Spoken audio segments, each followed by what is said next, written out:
So welcome everybody. My name's McAlpine. I am the parliamentary candidate for Harlow in the Villages. Now, I've been told my speech is too long, but it's my town and this is my moment as well. So just 5 minutes. Thanks. So at last, we have got what we want and what we need. The people of Harlow have their general election. Now, this is our chance to kick out Robert Halfon together with the Conservative government and finally put an end to the brutal cuts and austerity. This is our chance to put an end to the years of want and hardship and the disastrous policies of this government. You know, so many people that I meet on the doorstep say to me, Laura, you're all the same.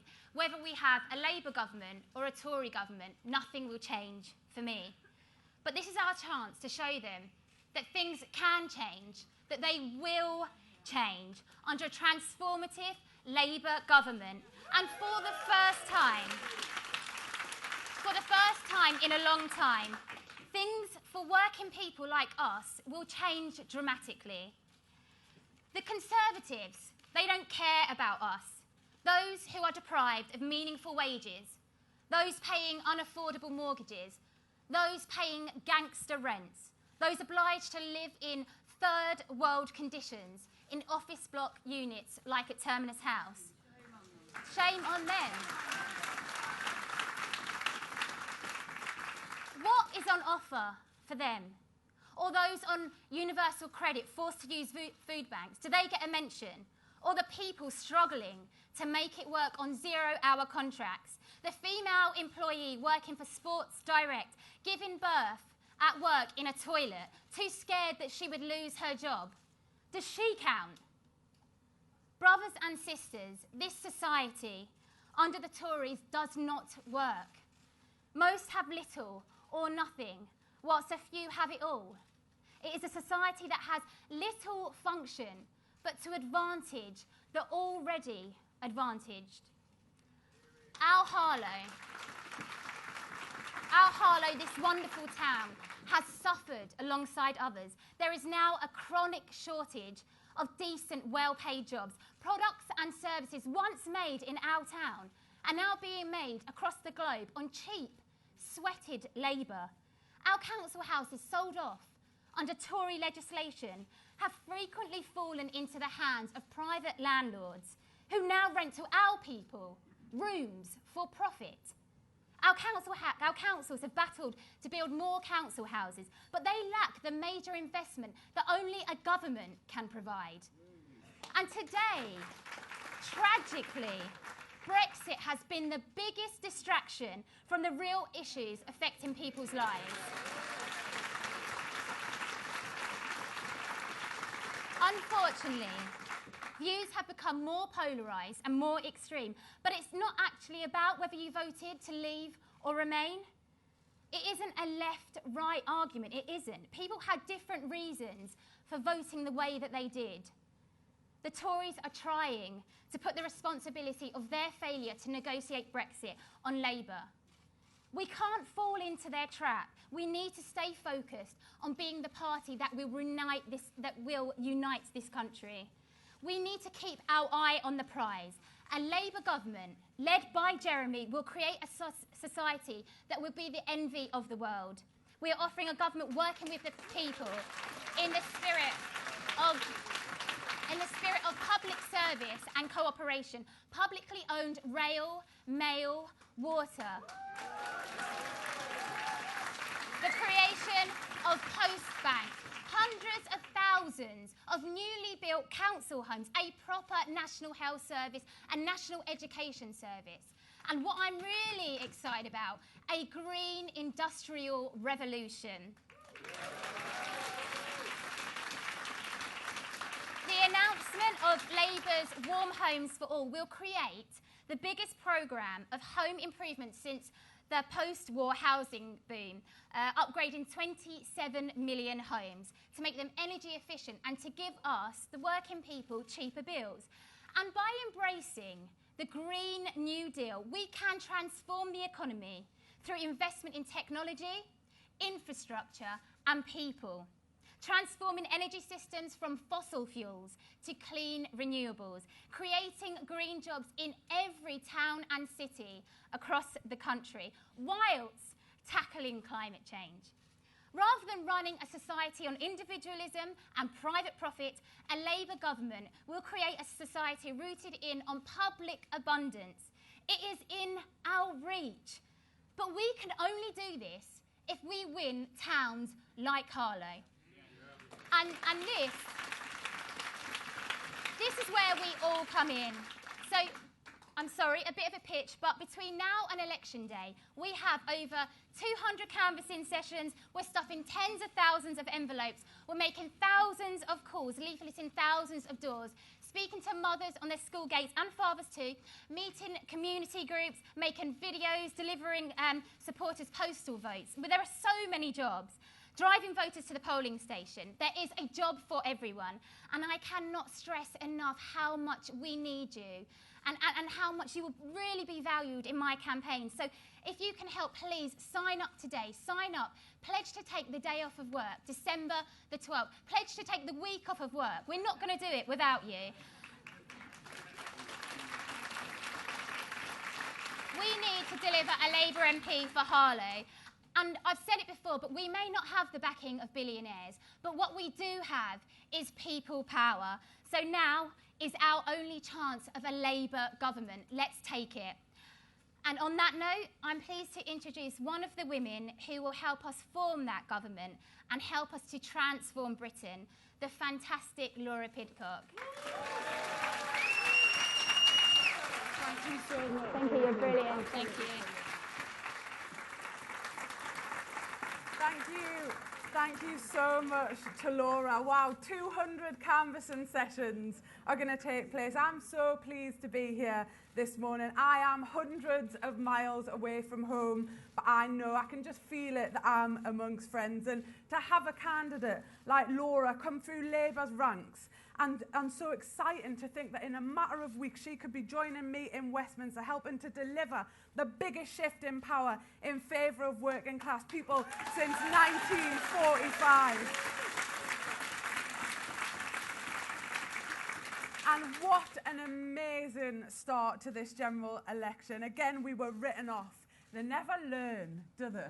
You know, they said that we can't win, that the polls are not in our favour. They're going to say that a lot. But we are putting together a real grassroots campaign up and down the UK, tearing up the predictions, meeting by meeting, rally by rally, campaign by campaign, conversation by conversation. And we haven't even had the new manifesto yet. And I have to say, I did not come into politics to only discuss amendments, sub-clauses, and one piece of legislation over and over again. I came into politics. I came into politics to stand alongside people who are battling austerity, to speak up for people who need homes, rights or security, to improve the lives of UK workers who work longer hours than most of Europe, and those workers on zero-hour contracts who can't get enough hours to make ends meet, or those who cannot get enough or any stability so that they can plan their lives. That's my starting point for Brexit. Actually, for the last 10 years, life for most people in this country has been really tough. You will have seen it in your own community. For some, a lot worse than that. And in real terms, wages are lower now than they were in 2008. 9 million people in poverty are in families where one or more person works. For millions of people in this country, work doesn't pay. And it hasn't for some time. And all over the UK, people have seen their communities disintegrate. It doesn't surprise me, therefore, and it will not surprise you, that people rejected the status quo and voted for change. And asking for people to vote for more of the same was always going to be a hard sell, wasn't it? But what they are getting from this charlatan Prime Minister and the hard right ideologues in his cabinet isn't change. It's nothing like change. It's a contrick. Because let's talk about Boris Johnson's Brexit deal and his threat to push us over a cliff edge with a no deal. The truth is, there's hardly a fag paper between them. Many of the consequences of those two options are the same, as is the damage it will do to the economy, workers' rights and the environment. Now, I'm not saying that the EU was a bastion or is a bastion of workers' rights. Neither should we forget the historic role our trade union movement and working people fighting for many of the rights and freedoms we have today. We cannot forget their place in that fight. But like most institutions, the European Union and its history and its functions is not a simple story. It's a more complicated story than a tabloid headline, because the EU has also, over many years, established many important base and standards on valuable individual rights too. Rights that the Tories, we know it, they are absolutely desperate to rip them up. And what do they want to replace it with? Well, a series of future free trade agreements with Donald Trump extracting as many concessions as he can, creating a culture shift towards their neoliberal fantasy, Thatcherism on steroids. We know what Thatcher did. As it has been shown all over the world, free trade agreements are a passport to deregulation, the thrashing of workers' rights and divergence from international labour standards. If this is taking back control, it's giving it to the multinational corporations with the other hand. There is no doubt about that, because it's convenient, isn't it, for Boris Johnson and his millionaire friends to set up this Leave-Remain division. But people are not Leave or Remain. There are common bonds and interests between people in my constituency who voted both ways, as it is the same across the country too. I think this government are being found out, I really do, because they could not care less about workers in this country or even about Brexit. For them, this is a power grab for the people who already have lots and lots of power. And as the Labour Party, I'm so proud to say this, we are taking a radically different path. We refuse to be driven down the road of Leave or Remain. We respect those on both sides of the argument as we do the referendum result. But there is a bigger picture. There's a bigger picture that I know you are in this room because of. This election is about saving the planet, for goodness sake, with a Green New Deal. It's about ending homelessness with a massive house building programme. It's about saving the NHS, taking the profit away from ill health. It's about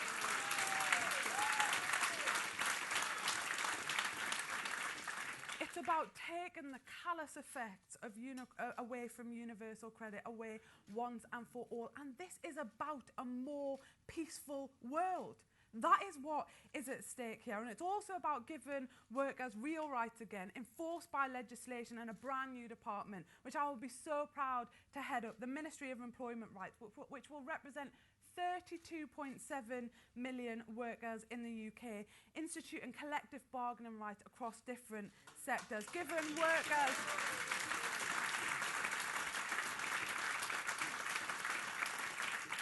unashamedly given workers real clout in the workplace. In or out of the EU, we have the most progressive plan the Labour Party has ever envisaged. And you might think that's some claim. You might think that's really bold, but just wait.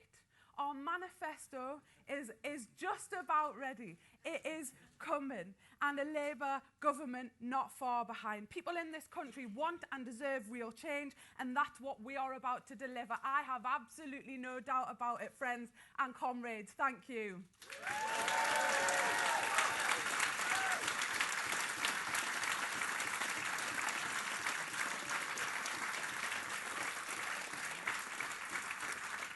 Don't worry, I'm not going to give speech number 2. It's now my pleasure to introduce the former Director of Public Prosecutions, and before that, a leading human rights lawyer and the future Secretary of State for exiting the EU, Keir Starmer.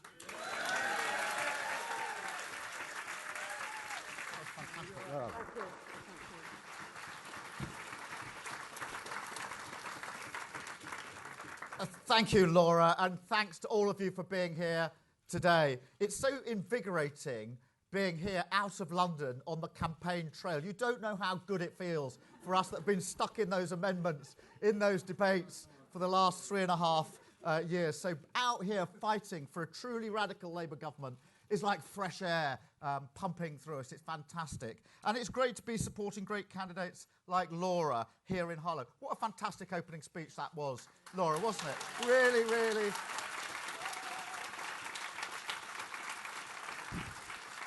And when Laura sets out the work you've got to do, the hours you've got to put in, just keep in your mind that image of a Labour government coming into power and Laura coming into the House of Commons for the first time, walking to the left of the Speaker and taking the oath as the new MP for Harlow. It'll make it all worth it.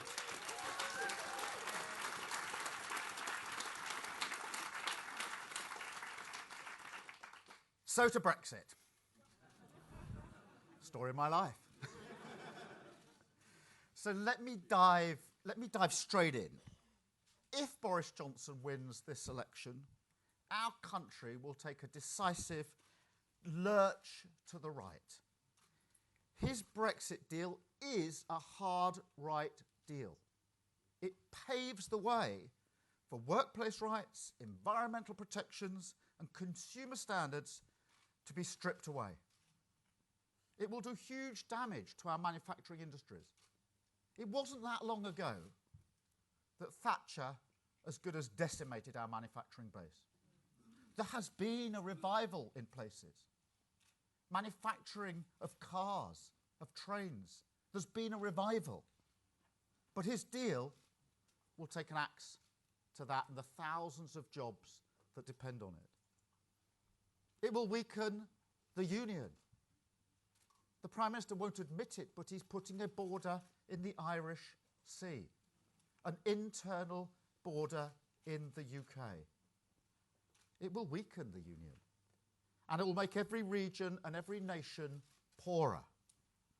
Now, the Tories have not provided any economic analysis of the deal.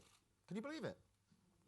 They want to put a deal through with no economic analysis. And there's a reason for that, isn't there? There's a reason for that, because we know what the likely cost is. The economy, £70 billion worse off. £70 billion worse off. Britain permanently poorer. And that's on top of a decade of punishing austerity. On top of a decade of punishing austerity. It's the last thing we need. And I don't remember that being written on the side of a red bus back in 2016. Johnson's deal also poses another important risk, huge risk, a trapdoor to no deal. Number 10 are now so obsessed with chasing the Brexit party that they confirmed yesterday that a Tory majority government will not extend the transition period. Now, I'm not sure if that's another die-in-the-ditch promise. That ditch is pretty full. Or just a regulation number 10 commitment. But it was certainly revealing, because it means that an incoming Tory government would only have until July, because that's when you have to apply for an extension, just 7 months to negotiate the whole future economic and security relationship with the EU. 7 months. Massive task, and if they fail, there's no safety net. It's a trapdoor to no deal and all of the damage that that will bring for our country. So make no mistake about this. A vote for the Tories is a vote to put no deal back on the table. And a vote for Labour is a vote to rule it out.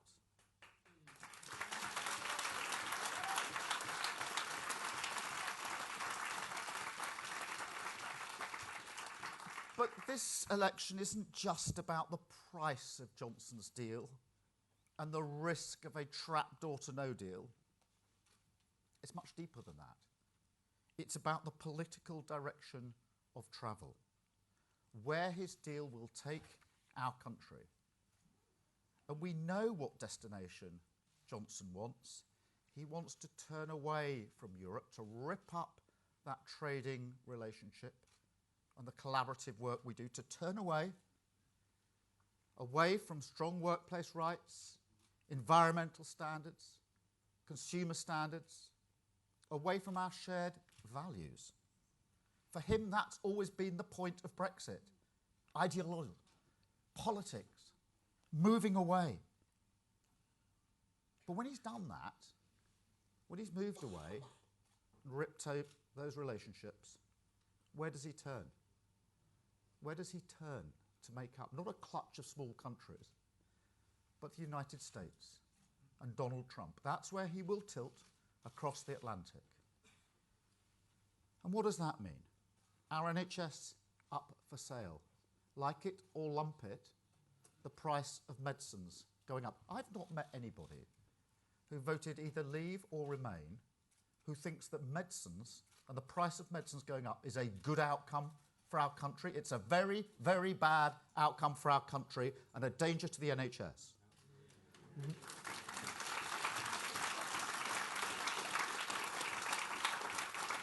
Workplace rights up for sale. If you want to move away from European standards to American standards, bear in mind, in America, 10 days holiday. 10 days holiday, standard. And lots of people don't take it. 10 days holiday and lots of contracts at will. Well, we know what contracts at will are, and we don't want them, or any more of them, in this country. And less protection for the environment, just when we need more. We've been very slow to declare a climate emergency. We need drastic action, not lowering of standards. That is a hard right race to the bottom. No way, and we have to stop it. And that brings me to Labour's position. After 3.5 years of Tory failure, there's only one way to solve this. This has to go back to the people. Back to the people. The first thing we will do in government is rip up Boris Johnson's deal and put it in the bin.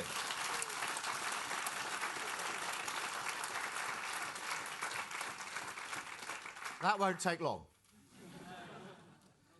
Then we'll secure the best possible deal, including a customs union, single market alignment, and protection for rights and the environment. Because that's the deal that protects our economy, protects jobs, protects our communities, and it's the only deal consistent with the commitments under the Good Friday Agreement. Now, people challenge me that such a deal is not possible. I absolutely reject that. We've done the groundwork. We've had hours of discussions with political leaders across Europe. I'm confident that that deal can be secured, and secured quickly. That deal will then be put to a referendum with Remain as the other option. Under a Labour government,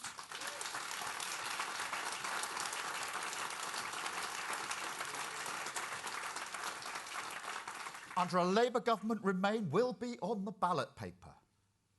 And that referendum will be held within 6 months. The public will have the final say on a very straightforward question. Do you want to leave with the deal that's been secured, or would you rather stay in the EU? And the result will be binding. People say our Brexit position is complicated. What's complicated about that? We will secure the best deal possible to secure our economy and protect working people on the Good Friday Agreement. We will put it on a ballot alongside Remain and have a referendum within 6 months. And if people want to vote to leave, they can vote on the deal on offer. And if they want to remain, they can vote to remain. That is not complicated. It's straightforward.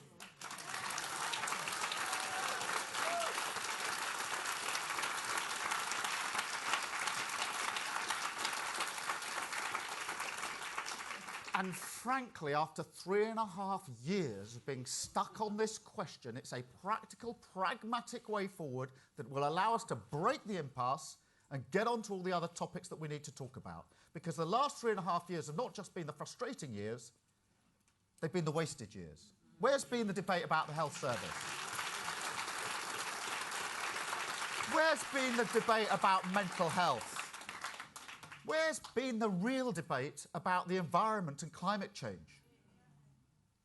Where's been the debate about knife crime and youth safety? Not there. Wasted years. So our way forward, which breaks this and allows us to move on to the very many other things that need changing, is the only sensible way forward. But it's only half the story. Because we're never going to get past the Brexit question unless we also tackle the gross inequalities and injustices we see all around us. This idea that whatever the deal is, that will solve everything, is just wrong. This is the other side of Brexit, the challenge to tackle those inequalities and injustices. The Tories have been in power for nearly 10 years. They're pretending somehow they've just come into power. They've been in power for nearly 10 years. 3 different prime ministers, each one worse than the one before. Name me one good thing they've actually done in those 10 years. Resign. I'll give you that.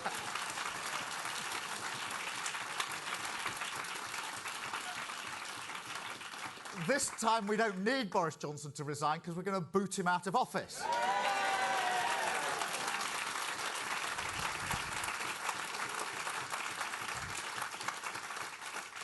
So make no mistake, the state of our country, our communities, our public services, it's down to them. It's their political choices, not necessities. Austerity wasn't a necessity.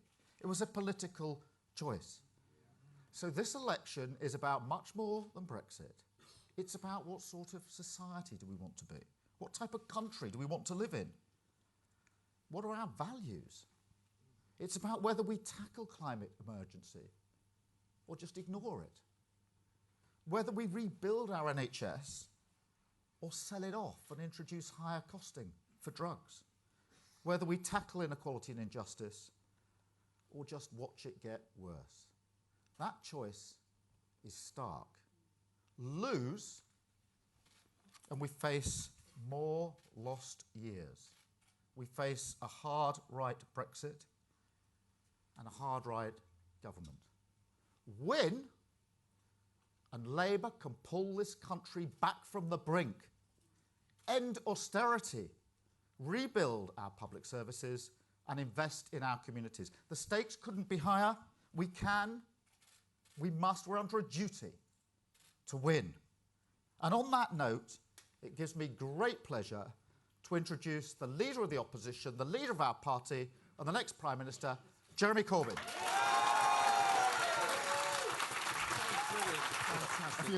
Sorry about that. Well, no, that was great. That was fantastic. Well done.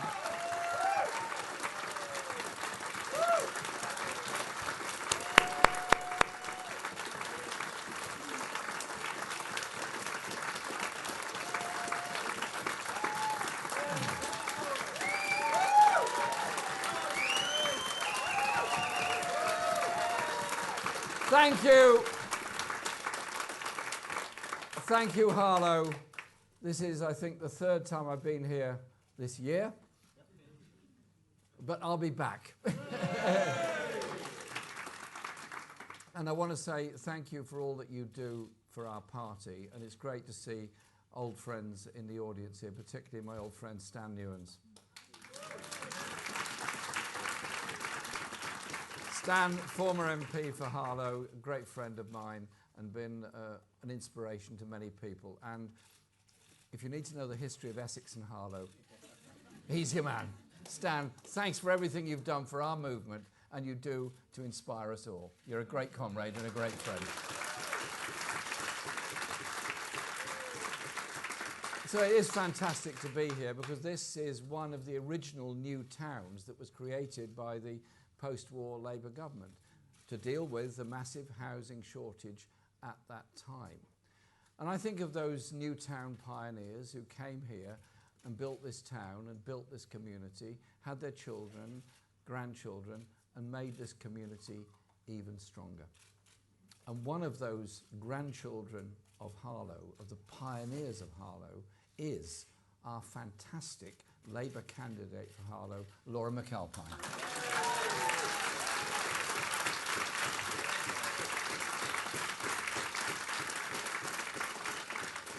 Born here, grew up here, family from here. She understands Harlow. She's got the spirit, she's got the energy, and she is going to bring real change to Harlow as your Labour MP.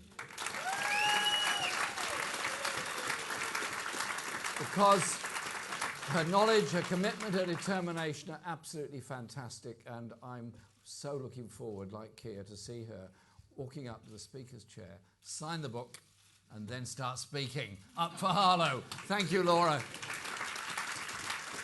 Now, you can never really have too many Lauras. After all, I'm married to one. But there's another Laura here, and that's Laura Pidcock, Shadow Secretary of State for Employment Rights.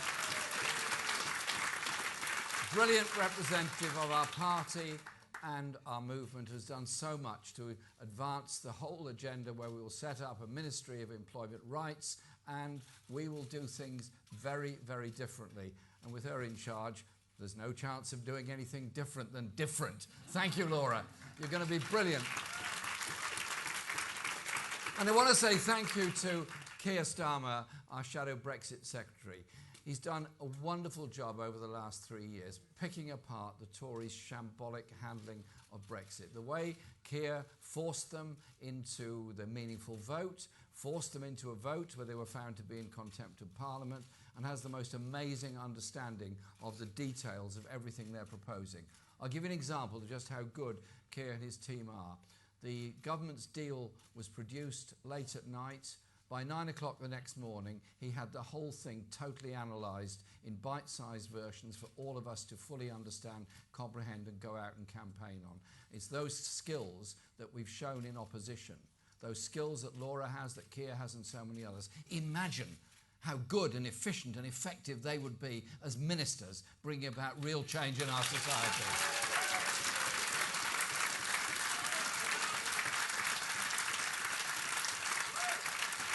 And in this election, Boris Johnson is trying to hijack Brexit. Hijack Brexit to sell out our National Health Service and the working people of this country.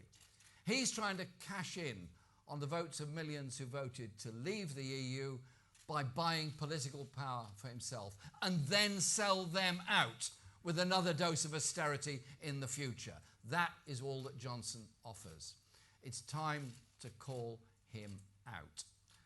I travel all around the country all the time, not just during the election campaign. I've been to almost 100 constituencies since the last election. And I meet a lot of people, and I listen intently to a lot of people in community centres, schools, meetings, houses, lots of places, and just listen to what they have to say. People who voted leave in 2016 and people who voted to remain. I listened to them all. They all have their reasons. But I want to tell you something that I find absolutely striking. Many people voted to leave tell me they were voting for change because that's what they were promised. Boris Johnson and the Leave campaign promised to rebuild our NHS. And they promised that people would be able to take back control of their lives after years of watching their towns being run down, underfunded, factories gone, jobs gone, that sense of community damaged and destroyed, high streets replaced with roller-blind shutters of closed shops, the misery of seeing libraries, swimming pools closed and sold off, sports facilities unaffordable for so many young people. That is the legacy of what this government is about. 3 years on, and Johnson is trying to hijack that hope for change and use it for his very different ways, his different ends. He stood in front of a bus in 2016 and promised 350 million a week for the NHS. Now we find out that 500 million a week could be taken out of the NHS and handed to big drugs companies under his plans for a sellout trade deal with Donald Trump and the USA. And just look at how those corporations operate in the United States. They are absolutely ruthless. They will suck as much money as they can out of our NHS while cancer patients wait longer for treatment. We now know that US and UK officials have been discussing drug pricing in secret. And the US government is demanding what officials gently call full market access for US products. Senior National Health Service managers have said that would mean higher prices for medicines, which will pass on costs to both patients and the NHS. So here we have it. Johnson can deny all he likes, but people simply will not believe him. And the Tories know that, which is why, behind the scenes, the Conservatives have tried to suppress the news, attacking the BBC for reporting what we and health professionals are saying. That's why they don't want you to hear a vote for Johnson's Conservatives is a vote to betray our NHS in a sellout to Trump. Johnson's Trump deal Brexit puts a price tag on our National Health Service. So we'll say it again and again until the message gets through to the White House. Our NHS is not for sale.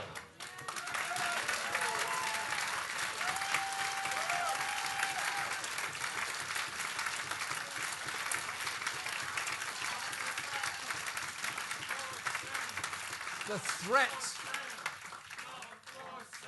I hear you. I hear you. I hear you. Shout it loud and shout it clear on the doorsteps. Make sure they all hear it. The threat to our NHS isn't a mistake. It's not happening by accident. The threat is there because Boris Johnson's Conservatives want to hijack Brexit, to sell out the NHS and to sell out working people by stripping away their rights. For many in the Tory party, this is what Brexit has always been about, reversing the hard-fought gains won by working-class people over generations.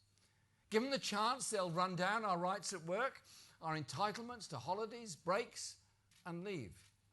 Given the chance, they'll slash food standards to match those of the United States, where what are called acceptable levels of rat hairs in paprika and maggots in orange juice are allowed, and they'll put chlorinated chicken on our supermarket shelves. And given the chance, they'll water down the rules on air pollution and our environment that keep us safe. They want a race to the bottom in standards and protections. They want to move us towards a more deregulated American model of how to run the economy. In the US, as Keir pointed out, workers get just 10 days holiday a year. Big business gets free rein to call the shots. And tens of millions of working class Americans are denied any health care at all. What Boris Johnson's Conservatives want is to hijack Brexit to unleash Thatcherism on steroids on our society. Yes. The Thatcher government's attack on the working people of our country left scars that have never healed, and communities all over this country that have never recovered. I was in Laura's constituency last year. Steelworks gone, factories gone, shops closed, the whole area suffering from years of government neglect because of what Thatcher and her government did in the 1980s. Our job is to reverse that for all parts of Britain.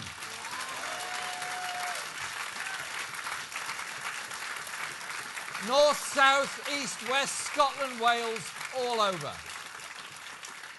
The Conservatives know they can't win support for what they're planning to do. They're planning to do it in the name of Thatcherism. So they're trying to do it under the banner of Brexit instead. So I make no apologies at all, for Labour's role in stopping the disaster of no deal and resisting Johnson's sellout deal. I make no apologies for delaying things in order to make sure that no deal was taken off the table before we hit the streets in our election campaign.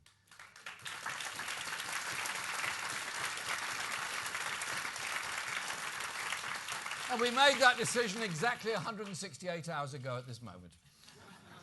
Never let them tell you that Labour has turned its back on the people we represent. The Tories have failed on Brexit for 3 years. A Labour government will get Brexit sorted within 6 months by giving you, the British people, the final say. And despite what some commentators want you to believe, Labour's plan for Brexit is clear and simple. It's time to take a decision out of the hands of politicians and trust the people to decide. It won't be a rerun of 2016. This time, the choice will be between leaving with a sensible deal or remaining in the EU. That is the policy. It really isn't very complicated. So, an incoming Labour government will first secure a sensible deal. That will take no longer than 3 months, because the deal will be based on terms that we've already discussed with the EU, including a new customs union, a close single market relationship, and absolute guarantees of rights and protections. It's a deal that will protect manufacturing industry in this country and respect the precious Good Friday peace agreement in Northern Ireland, which was one of the great achievements of the Labour Party.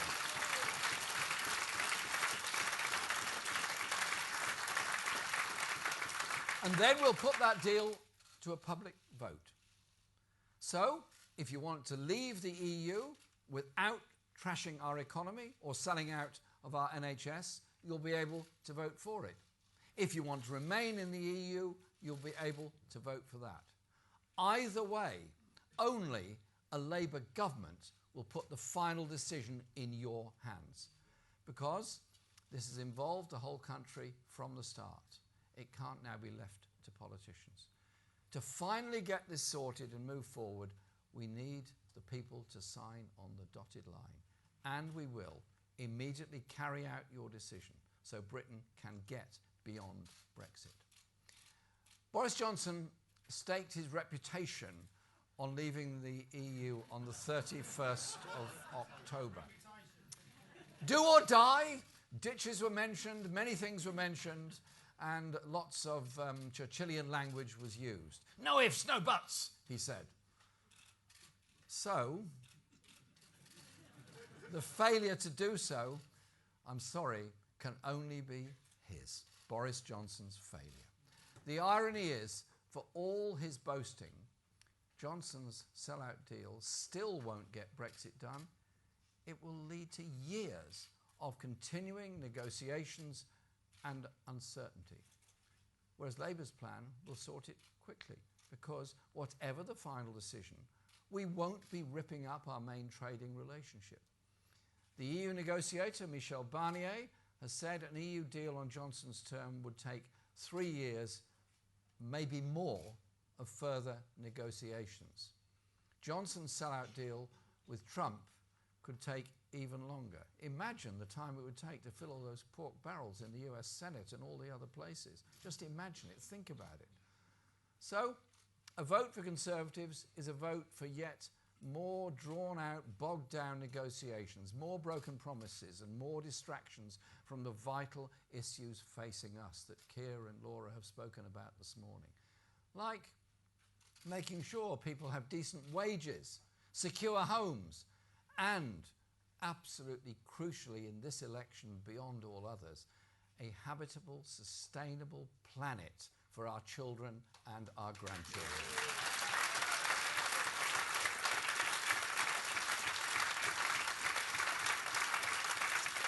A green light for Boris Johnson's sellout Trump deal would just be the start of years more Brexit chaos and division.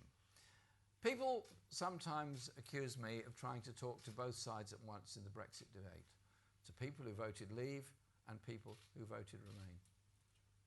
Do you know what? They're dead right. They're absolutely dead right. Why would I only want to talk to half the country? I don't want to live in half a country.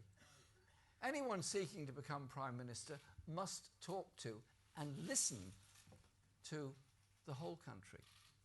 Labour stands not just for the 52% or the 48%, but for the 99%. We bring people together. It's Labour that's determined to bring our divided country together.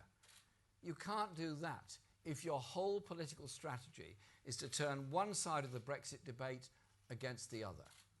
The Tories are offering an extreme and damaging form of Brexit, while the Liberal Democrats want to ignore the result of the 2016 referendum and revoke Article 50. The Brexit crisis does need to be resolved, but it must be done democratically. Because walk down any street in Britain and you'll find people who voted to leave and people who voted to remain. Whatever our differences may be on this one issue, at the end of the day, we have so much else in common. I'd like to put it like this. If you're living here in Harlow, you may have voted to leave. You've got bills to pay. You've got rising debts. Your work may be insecure. Your wages insufficient, and you can barely stretch the money to meet the needs of you and your family. You're up against it. If you're living in York, for example, it's more likely you voted Remain. You've got bills to pay, you've got rising debts, your work is insecure, and your wages barely stretch to meet your family's needs. You're up against it.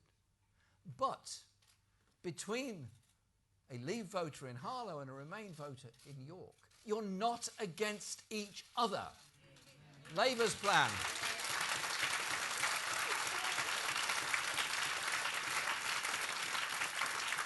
Labour's plan will get Brexit sorted so a Labour government can get on with delivering the real change that Britain needs. So we can get on with rebuilding our NHS and making prescriptions free and bringing in generic medicines, improving our NHS. And we can get on with solving the housing crisis by building 1 million new homes and controlling rents in the private rented sector.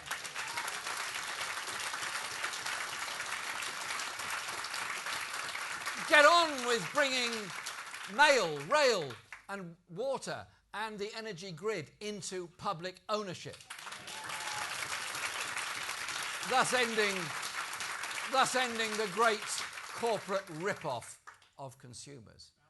Get on with creating the hundreds of thousands of good jobs in every community through a green industrial revolution. Get on with giving Britain a pay rise. Let's get Brexit sorted within 6 months and build a fairer country that truly cares for all, where wealth and power are shared for the many, not the few. This election is a once-in-a-generation chance.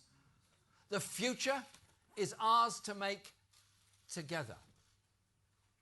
It's time for real change. Thank you.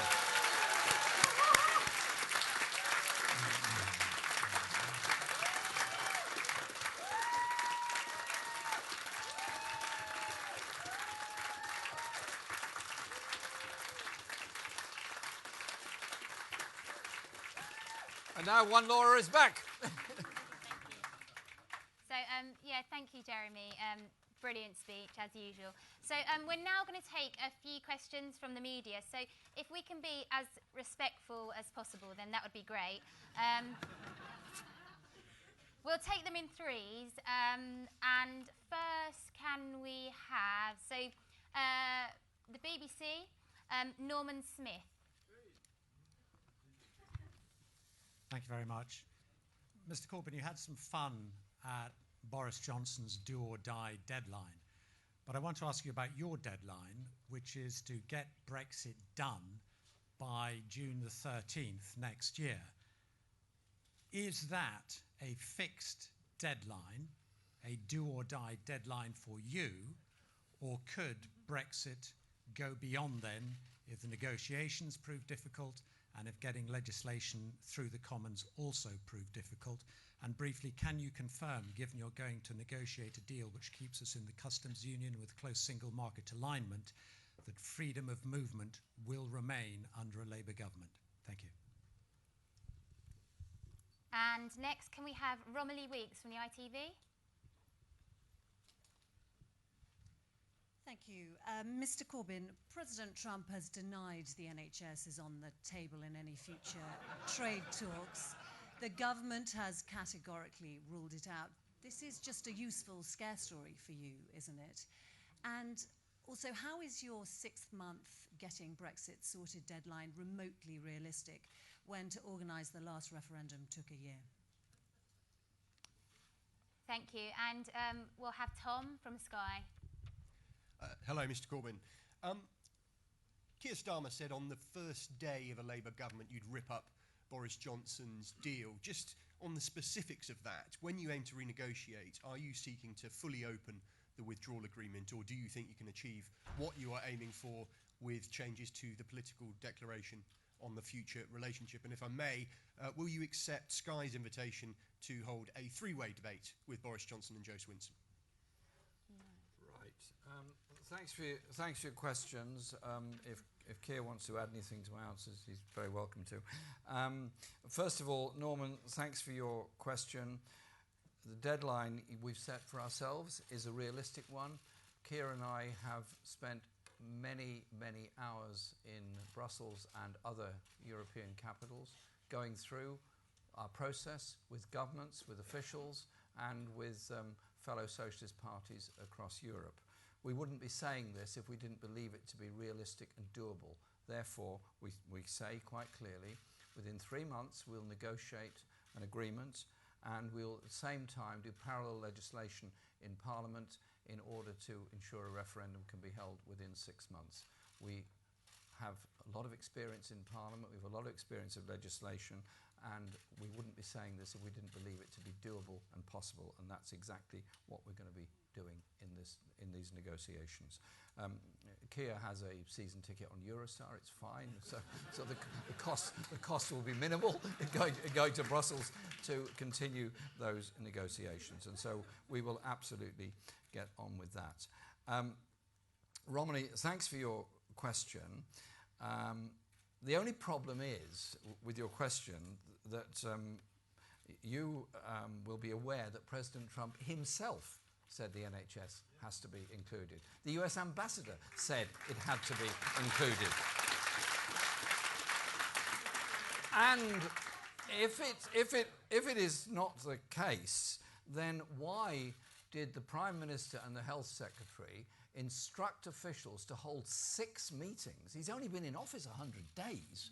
6 meetings with American drug companies to talk about how we are going to relate to American drug companies in the future. Unfortunately, I believe the danger is very, very real indeed, that Johnson's trade deal with the USA will result in a demand by American companies for access to what they term the British health market. Well, the last time I looked, it was called the National Health Service, and its service is the point to it.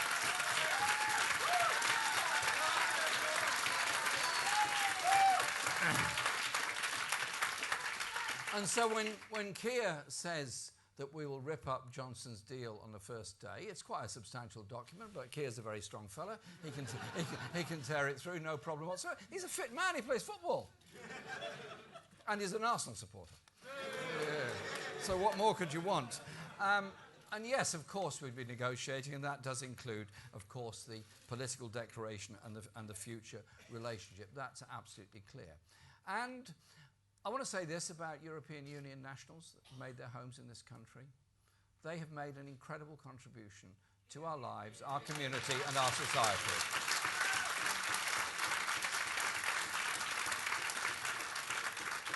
They have developed relationships. Children have been born for people who come from Germany, from France, from Romania, from Czech Republic, wherever, and this country. And those children are children of parents from both parts of Europe. And I want to be clear that we give them absolute guarantee of rights to remain, of citizenship and being part of our society. And indeed, straight after the 2016 referendum, on behalf of the Labour Party, there was a motion put to Parliament, signed by me and by Andy Burnham, who was then our Shadow Home Secretary, guaranteeing EU nationals their rights in Britain and their right to travel and remain in Britain. We put that to Parliament straight away, a few days after the referendum. The Tories didn't vote against it. Indeed, rather bizarrely, Boris Johnson voted for it. I asked him why. He said, I don't really know. That was in the division lobby. I mean, in his defence, he wasn't Prime Minister at the time. So we're very, very clear that we can negotiate this agreement and we can then get on with all the other issues that both Lauras have spoken about this morning. Poverty, inequality, injustice. I want to live in a country and build hope for the next generation. I don't want young people growing up thinking, well, is there going to be a health service? Will I get a house? Can I get a job? Am I going to be loaded with debt because I went to uni? Am I going to be not able to get the apprenticeship I need? Are we going to have a society that's there for me? I want to build a country that's fit for the next generation, and that means a caring society that cares for all. And that's what this election campaign is about.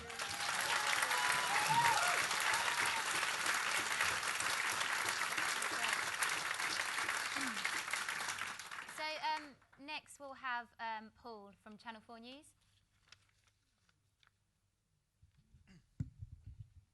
Hello, Mr. Corbyn. You once... Hello, I'm over here. Hello, right. See you, Paul. Thank you. You once said that Boris Johnson's £350 million on the side of a bus wasn't just misleading, it was downright dishonest. You've just said that £500 million could be taken out of the NHS and handed to big drugs companies. That's a figure that comes from a report based on if every medicine in the UK costs the same as in the US after a trade deal. The report also said they're crude estimates and not precise analysis. Aren't you misleading voters with your £500 million? Okay, and next we'll have Phil Black from the CNN. Hello, Mr. Corbyn. Phil Black from CNN.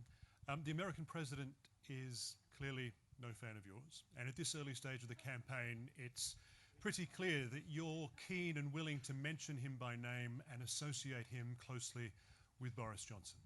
Why are you doing that? Why do you believe it's politically advantageous? And next, can we have Heather Stewart from The Guardian, please? Hi, Jeremy. You've made very clear that you're not going to say, ahead of the 12th of December, how you might campaign in that referendum that we'll have by June. Some members of your shadow cabinet have made clear they will campaign on one side or the other. Will you be happy for your ministers, if you're in government, to campaign on either side of that referendum when it comes? Paul, thanks very much for your question. Our figure of 500 million comes from an analysis of figures from the World Health Organization of drug prices and what we know of the discussions that have taken place between the NHS and US drug companies. And I believe it to be an accurate and a credible figure, otherwise I wouldn't be quoting it. And I'm very happy for anybody else to analyse it and tell me if I've understated the case and it's actually worse than that.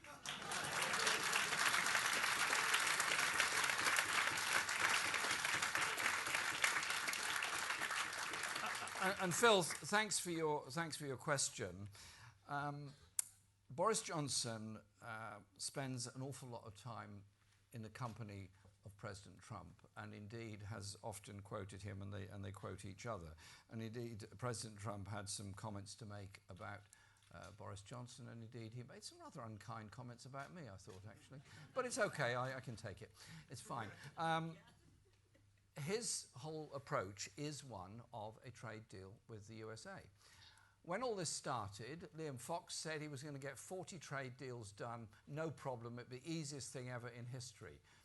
He did one with the Faroe Isles, which isn't, I mean, no disrespect to the Faroe Isles, but it's hardly a major trading partner for a country of 65 million people.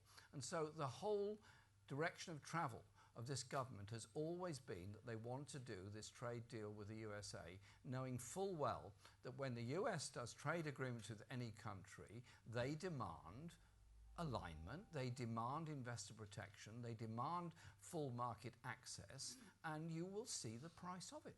You'll see the price of it in our NHS and our public services, and you'll see the price of it on the pressures on our economy and the rights of people that work for those companies, the rights for holidays and all the other entitlements that we have won through trade union actions in this country and across Europe. And so I think we're absolutely right to analyse this and point it out in this election campaign. You vote for Boris Johnson, you get a trade deal with the USA and all the implications that go with it for your life, your community, and the rights of people within our society.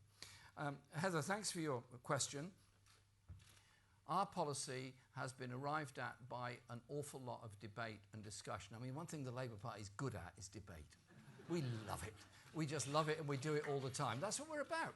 We're a party of 500,000 members. We've got experts in every conceivable field. By experts, I mean people that actually deliver the care, people that work in the NHS, people that work in factories, people that sweep our streets, real experts in every area. And my strategy throughout has been to try and bring people together, to understand why people voted the different ways they did in that referendum, but above all, bring people together. And our conference in September in Brighton came together and agreed that position. We also agreed that we would campaign in this election on the basis of what I've outlined, that is, the 3 months to negotiate the deal, 6 months to put it to a referendum. And that would then give us the time, the space, and the opportunity to get on with all the other transformative things we have to do, working with people across the world on the green industrial revolution, tackling climate change and the real emergency that faces the whole of this planet. And I'm utterly determined to do that. Our spokespeople are out there giving that message throughout this campaign.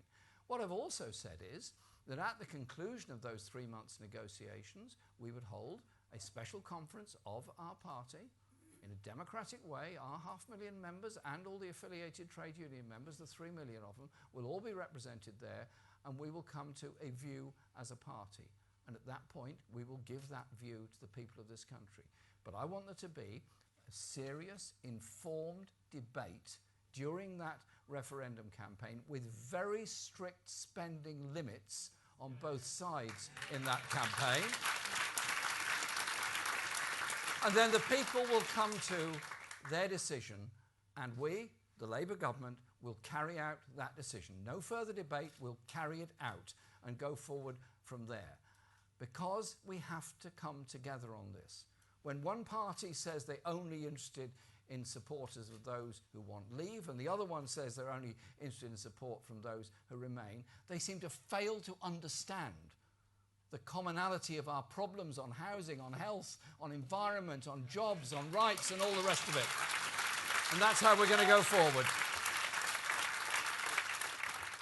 And can we have Oliver from the Mirror, please?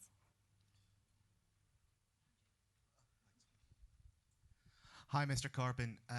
Nigel Farage has said he is essentially going to target Labour MPs in leave voting seats in this election.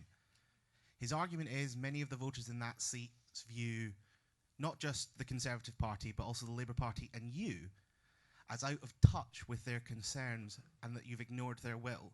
How are you going to reassure those voters that Labour is listening to them? And Lizzie from The Independent as well, please. Hi, Mr. Corbyn.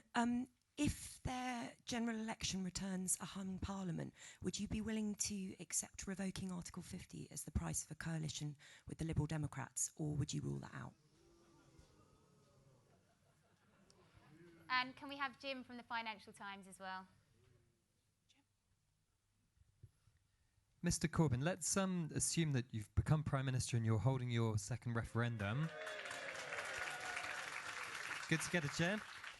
Let's then presume that there's a narrow victory for Remain of, say, 52-48 or even 51-49 on a smaller turnout than 2016. Would you consider that the final word on this issue for the next 40 years? Okay, thanks for your questions, Oliver.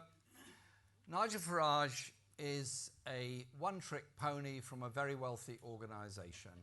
Nigel Farage is going to various parts of the country saying all kinds of things. He is not offering to defend the NHS in those places. Indeed, he has form in supporting privatisation of our NHS. He is not offering housing, social justice, reducing inequality in this country, or meeting the needs of people who depend on food banks just to survive because we live in poverty Britain. He doesn't actually offer anything to any of those communities. And so our message, our manifesto, our policy is about investing in all parts of this country. There's a National Investment Bank that will cover every region of Britain as well as the nations that make up the UK. A National Investment Bank that will invest in the infrastructure we need as well as the investment we need in housing and health and education. And so our message to people in every part of this country, a Labour government will improve your community. A Labour government will improve your living standards. A Labour government will be totally intolerant of the wealth inequality that exists in Britain. And we will bring about that better, fairer society where there's real hope for everybody, particularly for the next generation. Lizzie, thanks for your question about a hung parliament. All I can say is we are campaigning to win this election with a majority Labour government. We are not campaigning to form a coalition with anybody. We're campaigning to go into office to carry out our manifesto, and that's exactly what we're going to be doing for the next 5 weeks in this election campaign, taking that message out there of what a Labour government will achieve. And then, your last question, Jim, thank you for it. I've made it very clear that we want the whole debate to be over. Therefore, we set out our stall, set out our programme, set out the requirements that we'd put in a referendum within 6 months, and that would be the decision that is made. And I hope there will be an informed debate. I hope there will be a very high turnout in that referendum, and I look forward to leading a Labour government that would carry out that decision, because I want to lead a Labour government that will bring about real change in our society, but also be a voice on the world stage for environmental justice, for peace, for human rights. I want to lead a Labour government that all of our communities will benefit from and all of our people can be proud of, and say that we are determined to end inequality and injustice in our society, because that is the kind of world we want to live in, where we don't pass by on the other side for poverty and injustice.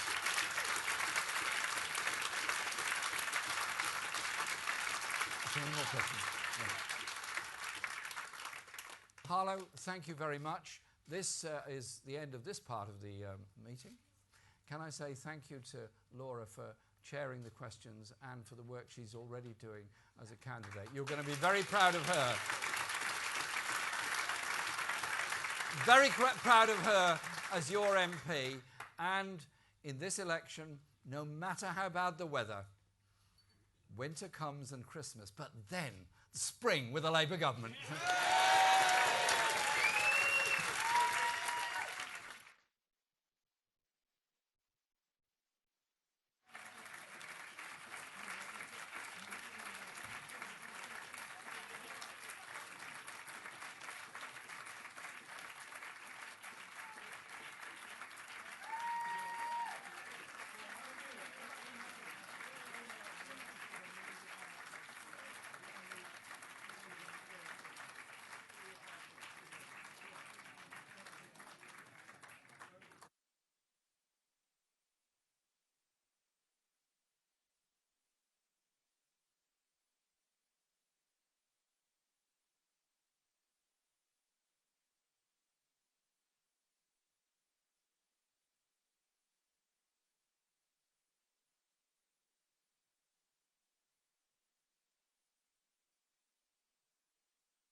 people. Can you see us?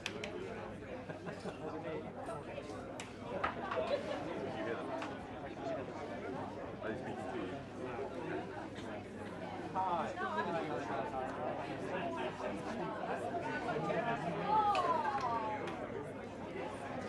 Hi there, people. Yeah, I can hear you fine. Can you hear me?